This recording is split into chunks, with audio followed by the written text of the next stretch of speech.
que es importante que lo demos en un marco de trabajo con el paciente, tenemos que entender algo importante, que la pregunta tiene que ser formulada con claridad en todos los niveles. ¿Qué significa Bueno, ¿qué significa que podamos formular la pregunta con claridad? Significa que a veces nos cometemos un error bien grave, ¿no? Es decir, hacemos preguntas ambiguas, hacemos preguntas prejuiciosas o con un prejuzgamiento de causa ya anticipado frente a la persona o frente al paciente. La conducta de uno, chicos, generará una reacción emocional en el paciente o en la persona que está consultando. ¿Qué piensan?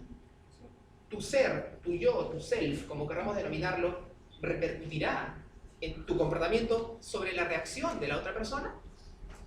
Eso es una condición súper importante. Algún gesto, alguna mirada, algún tono, algún ademán que tú hagas en el trabajo terapéutico clínico con un paciente realmente tiene grandes repercusiones en lo que él entiende por cómo tú estás actuando frente a él.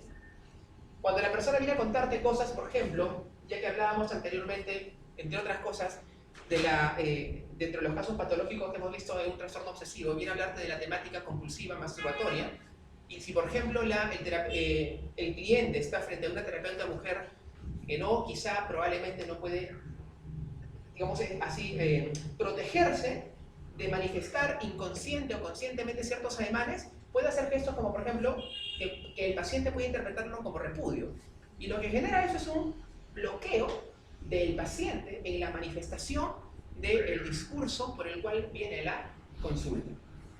Una subida de ceja, un fruncir de ceño, una reacción que te haces hacia atrás cuando te dice una condición bastante delicada para él, lo puede tomar como un rechazo. Y ese solo hecho de comportamiento, conducta de nosotros, los terapeutas, realmente hace, vuelvo a repetir, o genera un bloqueo del paciente o del consultante en aras del buen desarrollo de la condición. Otra cosa importante es que tenemos que tener congruencia cuando se trata de preguntar, congruencia sobre la problemática por la cual el paciente viene y lo que nosotros preguntamos. Por ejemplo, si un paciente viene a consulta porque, entre otras cosas, tiene grandes problemas para dormir o le genera marcada angustia saber que llega la noche porque tiene la idea de que no va a poder dormir, y el terapeuta insiste en preguntar temas como, por ejemplo, cuál es su nivel de actividad sexual con su pareja, no tiene nada que ver con por lo cual el paciente viene a consulta. Y eso genera suspicacia y genera una dosis de, lógicamente, reacción adversa del paciente para el terapeuta. Señores, las preguntas son importantes porque es el arma fundamental para conocer la esencia, inclusive, del alma humana, hablándolo filosóficamente. Pero tienen que ser, evidentemente, hechas y realizadas, no necesariamente con una profundidad estrictamente filosófica, fenomenológica, pero sí con capacidad y básicamente con un tino que es importante que podamos entenderlo. Señores, la entonación es importante, como el contenido de la interrogación, y las preguntas también han de ayudar a la persona entrevistada a organizar la presentación de los datos. Normalmente las personas, no sé si les ha pasado, cuando llegan a consulta, dicen cosas como, por ejemplo, es la primera vez que vengo a consulta y la verdad que no sé por dónde empezar. Sucede normalmente que pasan este tipo de cosas. El terapeuta, el psicólogo, bien entrenado, sabe que sus preguntas tienen que ir al hecho de ordenar las cosas que quiere que el paciente te cuente. Hay terapeutas que dicen cosas como, por ejemplo, y que es válido, comience usted por donde cree que es más importante. Diga usted lo que usted gusta. Hable con libertad, no hay ningún problema. Comienza por donde usted cree que debe empezar. Y si nosotros, que de casualidad queremos organizar mejor ese eslabón temático, podemos utilizar cosas como, por ejemplo, bueno, dígame usted qué cosa es lo que le preocupa y tal vez podamos comenzar a conversar por ese lado. Y eso da pie para que el paciente abra su mundo interno y subjetivo y comience a vaciar en nosotros aquellas condiciones internas por lo cual la persona lo trae aquí, bueno, viene a consulta. El tino, como lo dije inicialmente temprano, de esa relación terapéutica, chicos, tiene que ver mucho con la forma como estamos relacionándonos comunicativamente con la persona que está en consulta. Cosas importantes que no tenemos que perder, amigos míos, es, vuelvo a repetir y lo reitero de forma constante, el nivel de sensibilidad.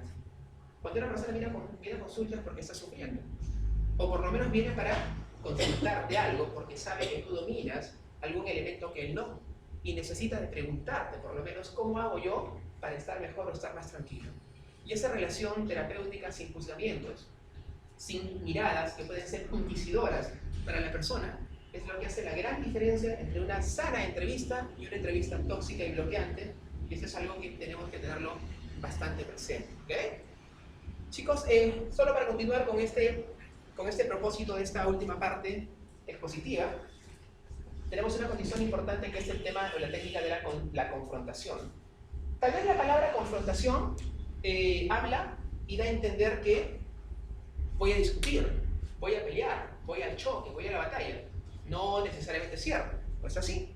Veamos lo que significa confrontación en el desarrollo temático de la entrevista clínica o la entrevista diagnóstica. Esta técnica consiste en señalar a la persona entrevistada cualquier observación que nos haya llamado la atención acerca de sus palabras, sus gestos u otro aspecto de su comportamiento. Parece que está nervioso. Por su apariencia da la impresión que está irritable. Al tratar ciertos temas, su cara enrojecía. No es discutir, no es pelear. Confrontar bajo la técnica de la entrevista clínica es hacerle notar al paciente algo que tal vez él no se ha dado cuenta para generar congruencia a la hora de poder conversar y poder conectar. La confrontación, jóvenes, es importantísimo porque por otro lado, algunos autores consideran que la confrontación también es la acción de indicar al entrevistado alguna incongruencia que se ha observado en su exposición. Aquí hay un ejemplo importante que quisiera que lo noten. Así, la madre, al referir la biografía de su hijo, relata el mismo hecho de un modo diferente. Los problemas escolares del niño, según la madre, aparecen tras la separación matrimonial, pero más tarde, en el discurso propio de la conversación, nos dice que la maestra la hacía ir a verla por dificultades de su hijo a una edad anterior a la fecha de la separación. Es decir, nos dice una cosa y luego nos dice otra.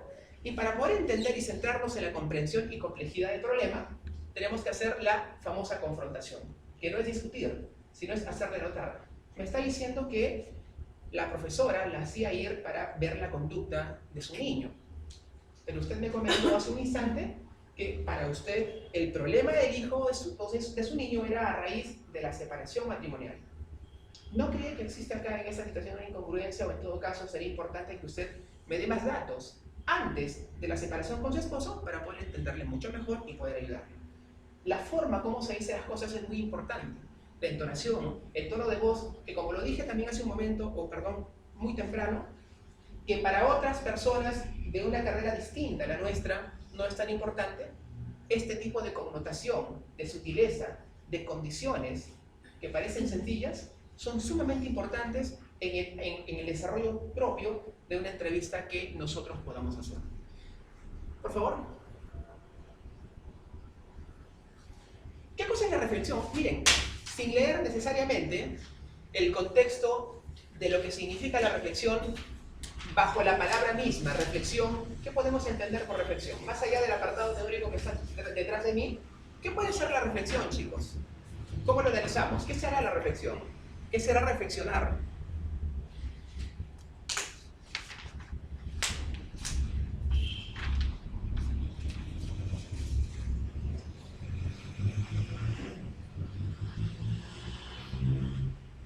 Estimado André, ¿serías tan amable de poder compartir la información, leer la información que está allí? Sí. Ok.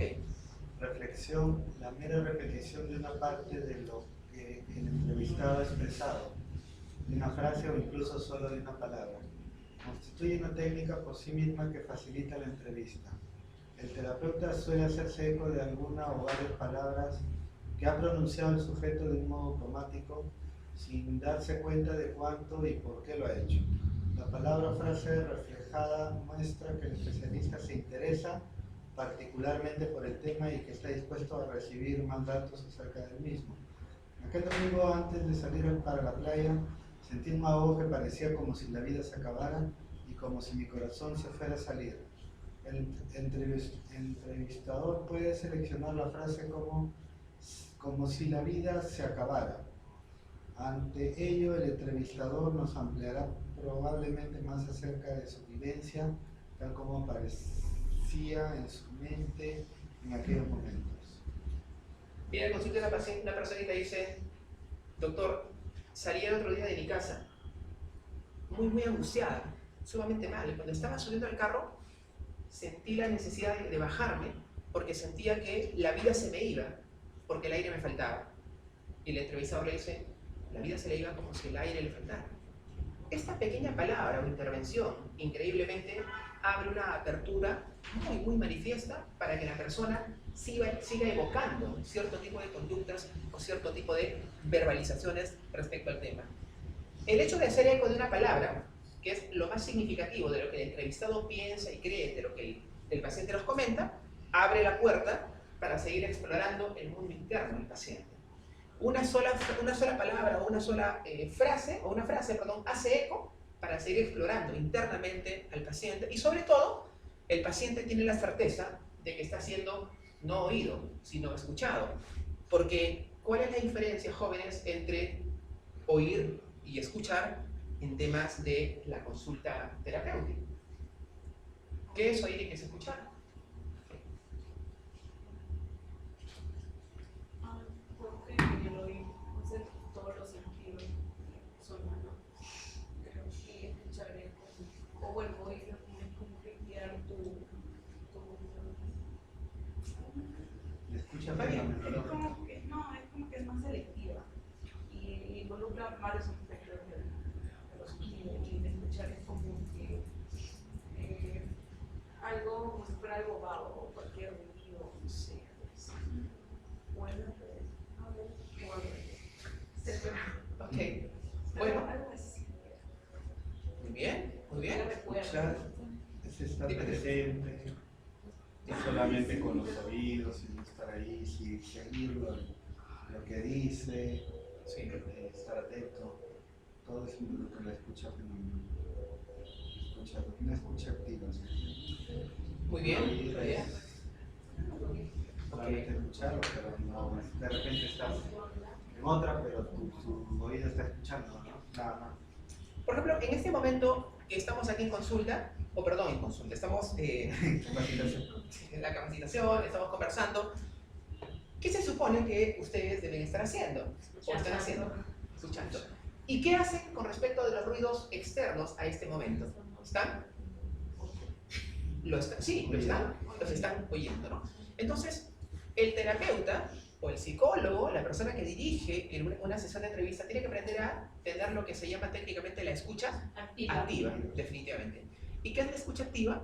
Aprender de una forma adecuada y correcta y sanamente a interpretar a través del oído lo que la persona está diciendo más allá de las palabras. Hay personas que con las palabras nos dicen una cosa, vuelvo a repetir, pero que con los gestos nos dicen otra. Y la escucha activa significa, ¿por qué dije gestos? Pero si estás hablando de palabras, porque escuchar activamente también significa aprender a escuchar no solo con el oído, sino hay que aprender a escuchar con los ojos. ¿Y qué significa esta metáfora terapéutica de escuchar con los ojos? Observar lo que está haciendo. Genial. Observar simple y sencillamente lo que la persona dice y sobre todo a ver si es que existe congruencia lo que dice con lo que expresa no verbalmente. ¿Okay? Los que por ejemplo estudian psicología, o los que hemos estudiado psicología, o los que somos psicólogos, qué sé yo, cuando por ejemplo se encuentra uno con una persona, amigo o amiga, o que recién te conoce y te pregunta, ¿tú qué eres o qué estudias? Ah, yo estudio psicología. Ay, no me mires porque seguramente me estás analizando. ¿Han escuchado esa famosa? Ok. Pero la pregunta es, chicos, sí, la pregunta es, ¿eso será cierto? ¿Se puede sacar a una persona con el solo hecho de poder observarla en un momento? Casi nada. En realidad eso no es tan cierto, es una condición, es una idea popular que se ha hecho. Tú eres psicólogo, no me mires porque me estás observando, ya me sacaste cómo soy. A ver, dime cómo soy. De verdad que es una cosa muy, no sé si les ha pasado que te ha tocado viajar en el carro, por ejemplo, a un lugar, y de casualidad la persona con la que estás conversando, que no la conoces, por algún motivo surge la conversación, ¿y usted qué es? Ay, yo soy psicólogo. Ay, mira, psicólogo, te cuento, yo el otro día un problema y tú quieres dormir, por ejemplo, es una cosa increíble. U otro, ya te conté cómo es mi amigo, ¿me puede decir cómo es él entonces? ¿Cómo que cómo? Sí, ¿cómo es su forma de ser? No lo he visto, para poder sacar algo de su forma de ser tengo que tratarlo directamente. Creen las personas normalmente que los psicólogos son los magos o los dioses de la conducta que con solo ver a una persona podemos sacar. No es así. Es cierto que tenemos un plus, a diferencia de otras carreras, que sí tenemos cursos o tenemos capacitaciones que nos indican qué podría estar expresando con gestos y conducta la persona, pero no necesariamente en una sesión vamos a conocer a profundidad al ser humano. Es más, tú puedes vivir 50 años con tu esposo o con tu esposa y tú puedes ser psicólogo. ¿Terminas de conocer totalmente la complejidad humana? No es así de ninguna manera. Las conductas ¿se pueden predecir en su totalidad? No, podemos predecir patrones, pero no podemos predecir exactamente cómo va a ser o cómo va a actuar una persona en su total y compleja psiquismo o forma de pensar. ¿Estamos? Muy bien. Por favor. Ok, vamos a recapitular. ¿Quién me ayuda con la lectura? Señorita, podría ser usted, por favor. La recapitulación consiste en resumir la información conseguida durante un determinado periodo de la entrevista. A veces, con la recapitulación, el entrevistador pretende asegurarse de que ha entendido al sujeto y darle con ello una oportunidad para esclarecer algún concepto que ha quedado impreciso. Ellos, a su vez, hacen que la persona entrevistada ha comprendido sus palabras. Sirve de enlace entre las distintas áreas temáticas de la entrevista. Ok. ¿Qué entendemos entonces, chicos, por recapitular? Es como que verificar la información que ya te ha dado. Sí, es como que termina la entrevista y le dicen, "No, ustedes nos han llamado durante 10 años, que ha sido tal", es como que y le vuelve a contar lo que le ha dicho, pero en forma resumida lo que a él le parece que sea. Reafirmar lo que en su momento ha podido decir toda la persona, o sea, por qué razón ha venido y cuál es su problema, o qué es lo que lo está causando, entonces, Es como un resumen.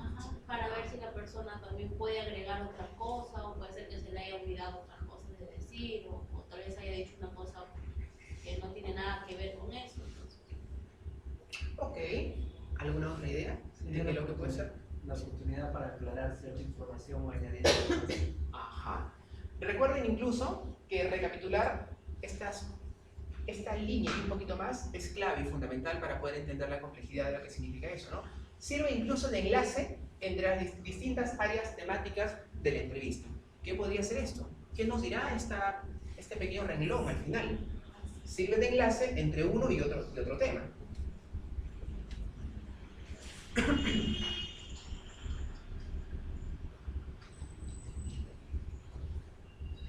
En realidad, recapitular significa, en pocas palabras, resumir la información que hemos recibido de la persona, pero con la posibilidad, como dijeron por allí, que la persona, frente a alguna situación inconclusa, pueda incluso volver a manifestarla o, ¿por qué no?, hasta cambiar de parecer, porque puede darse.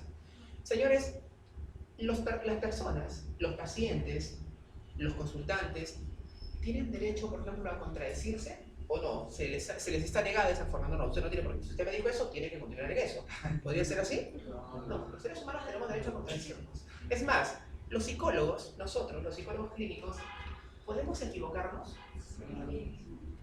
Podemos decir, utilizando un nombre X, ¿no? Jimena tiene trastorno de pánico, pero de ahí me doy cuenta que a la tercera sesión no tiene trastorno de pánico. La persona tiene en realidad un trastorno ansioso depresivo. Ay, pero qué vergüenza, no, mejor no le digo. Me quedo con esto.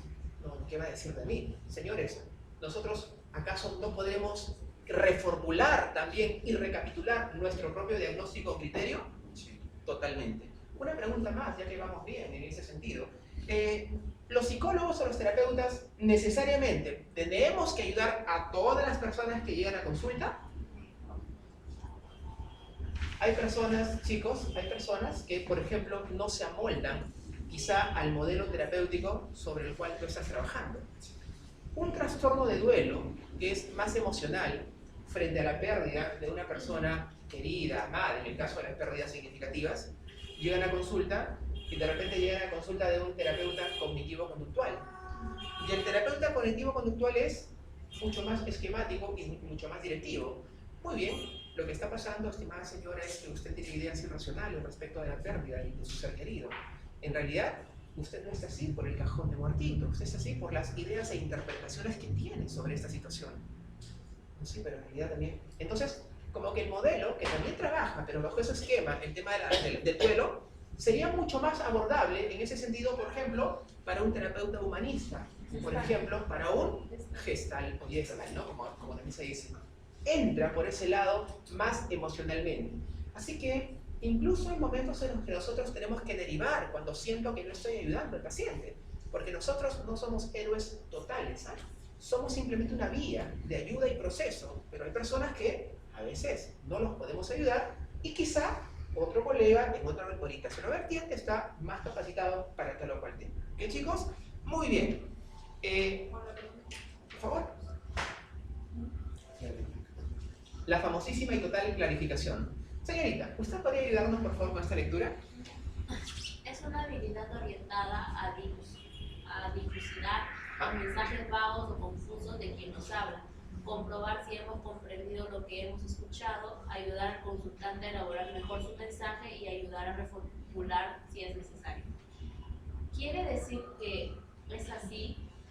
Si he escuchado correctamente, me está diciendo, estoy en lo correcto. Si he seguido correctamente, estaba diciéndome que correcto. Ok. Básicamente la técnica de la clarificación tiene que ver para nosotros los terapeutas porque a veces nosotros no entendemos totalmente o no comprendemos totalmente el mensaje que el paciente nos está dando. Cuando es incongruente o cuando sinceramente no escuché bien porque podría pasar o no entendí de una forma adecuada, podemos buscar la clarificación. Si le he entendido correctamente, me comentaba usted que solamente no puede dormir en la noche o también le pasa durante el día. Ah, no, mire, también a veces me pasa, o sea, uno tiene la posibilidad de poder tener esta apertura. Me comenta usted que es una persona irritable, pero solamente lo es en su trabajo o de repente también en su vida social, amical y familiar. Dase la oportunidad, inclusive, para que la persona se abra y quizás ingrese a otros tópicos que inicialmente o no te los dijo o tú no los entendiste o no los comprendiste, ¿ok?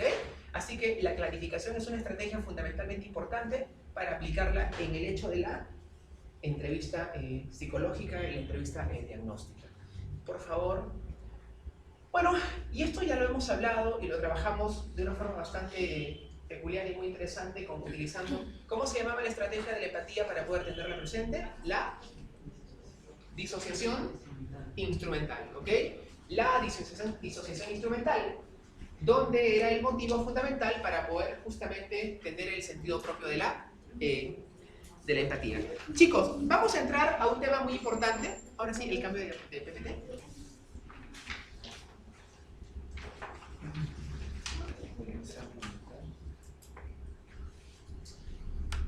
Nos toca hablar en este momento y en esta última parte ya de esta capacitación, conversación, temática de trabajo para mí muy satisfactoria, chicos, con ustedes.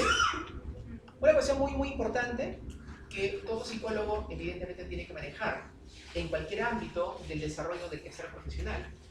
Y esto tiene que ver justamente con el tema de la exploración clínica psicopatológica.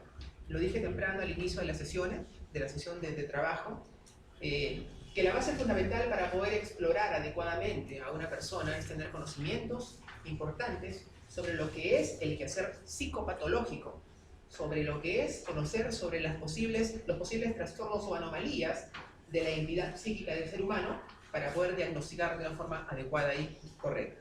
Así que, antes de ello, necesito saber cómo estamos en este punto, así que hay un casito que es muy interesante y muy importante. Necesito solamente que se dividan en grupos de, 2 grupos nada más, uno de probablemente de 4 y otro grupo de 3, ¿les parece? Por favor.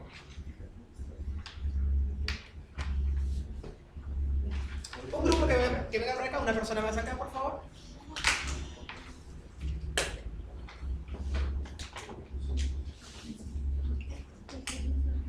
Todos tienen la hoja del caso, definitivamente. Ok.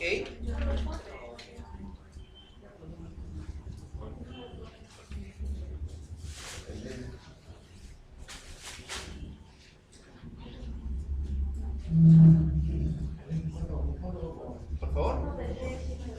Así es, 2 nada más. Vamos, chicos. Muy bien. Tenemos el caso que es el caso número 2. Es un caso real. real para ustedes.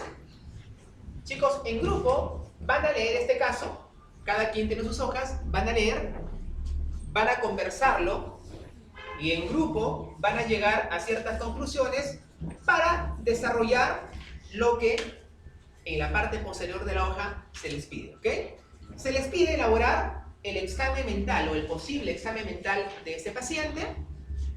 Luego se le pide que según sus criterios cuáles serían las causas desencadenantes de este trastorno, porque ahí está en lo que dice la persona.